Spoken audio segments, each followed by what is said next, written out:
My name is Ian Jean, and I'm the forestry specialist with the Sauble Bayfield Conservation Authority.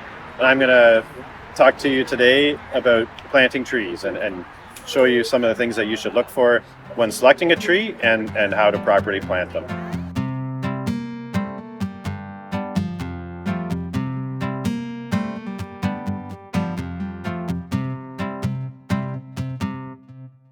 So the tree we have here today, this is Eastern Hemlock. It's a very long-lived forest tree, native from Ontario south into the Carolinas. And it's a beautiful tree, very shade tolerant, grows in a variety of well-drained soils. So something you should think about including in your landscape if you have space for a large tree. When you're selecting a tree, the most important thing you're buying are the roots. So the top, we can work with the top and we can train that over time. But the roots, once you plant them, they're in the ground, and so you can't really improve them. So you want to start with a good root base. So with potted trees, first thing you want to do is just pull on the roots out of the pot. Okay, so if your tree pulls out of the pot right away, that means either the roots have been compromised, like they could have been some root rot or something, or the tree's been stuck in the pot within the last couple weeks or something. So with this tree, it pulls out of the pot very nicely, and you can see it's got a good volume of roots there. The other thing, I don't know if you can see it or not, but you can see the white tips on the roots. That's a sign of healthy, actively growing roots. The white part is the growing tip of the root. So this tree is ready to be planted and to grow roots out into its new environment. Other forms of trees, besides in a pot, you can have bare root trees and wire basket trees. But in all cases, what you want to look for, especially in those trees, is a good root to shoot ratio. What you don't want is a really big tree and a small pot. Oftentimes, those trees have pot-bound roots, so you get a lot of circling roots. Same with the bare root trees. You want to have a good balance between the top and the roots. So if the tree's a really big tree might look nice, but if it doesn't have good balance in the roots, it could cause problems with survivability and growth in the future.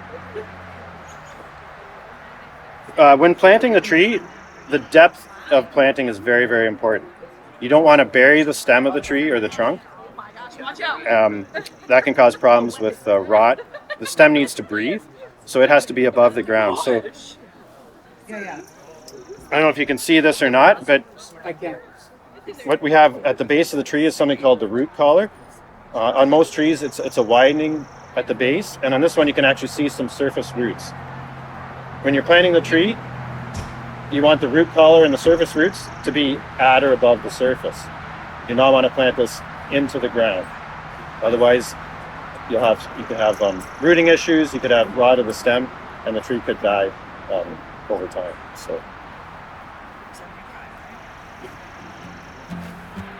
So when you're digging your hole, you don't want to dig it any deeper than the pot or the root collar if you're planting a bare root tree.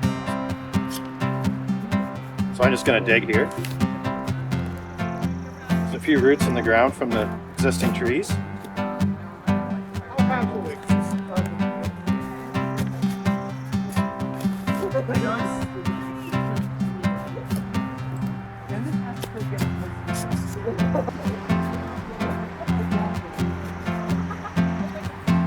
So I'm just going to check the depth.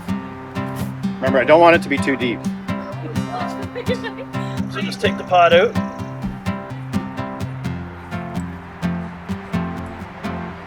That actually looks pretty good. I got lucky. One more thing I'll just say with the trees in a pot, you can get circle roots. Okay, that's where, like if this is a bigger tree and it's been in the pot for more than a year, you might have roots that are circling around. That's not a good thing. Those roots they'll never straighten out. They'll just get bigger and bigger and grow in that circle, and that can lead to girdling. So something you won't see right away necessarily, but as the tree gets larger, you can see it start to decline. That could be a sign of girdling roots. With this tree, I'm just checking for that. just loosening it up a little bit. But I don't feel any major girdling roots, so that's good. That means this tree hasn't been in the pot for too long. Sometimes you'll find a tree in a pot and it's been potted and planted too deeply in the pot. In that case, you won't see this root collar. So if that was the case, I would just take some dirt away so I can find that root collar. Because if it was planted too deep in the pot, you were probably going to plant it too deep in the ground. So, but no, this is we picked a good tree.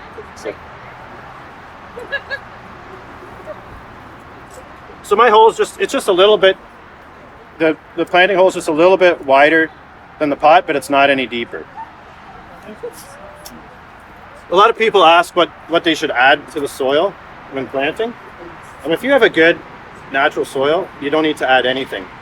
If you really want to add something, you could add some compost or organic matter, composted leaves, just to add a little bit of organic matter for moisture retention. We're not going to add anything in this case. We've got a nice loamy sand, which is good for hemlock. So just breaking it up a little bit. I'm going to take out some of these big roots.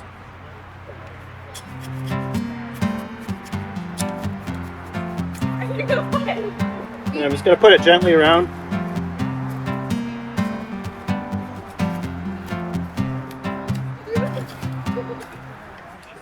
I'm going to pack that in with my heel. That just helps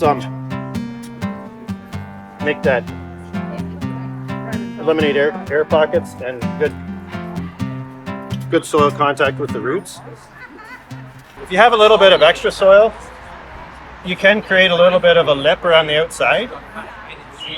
That just helps if you're watering later on to collect the water. You don't want your tree planted like down into a well. This is sandy soil, so it wouldn't be a huge problem, but on clay or clay loam, if you plant your tree into a well, it can collect too much water. The roots need to breathe, so we always think trees need water. They do need water, but the roots also need air. So you know, it's a balance there. But I can see here. There's the root collar. Just a little bit of mineral sand over top. That's fine. I like it. I think it's good. One thing some people ask about is watering the tree. A lot of people want to put water into the hole before you plant. I don't like that. I would prefer you water after you plant the tree. Watering it now would help, again, reduce any air pockets and reduce transplant shock. But just enough water that it soaks into the soil. It doesn't need to be constantly wet.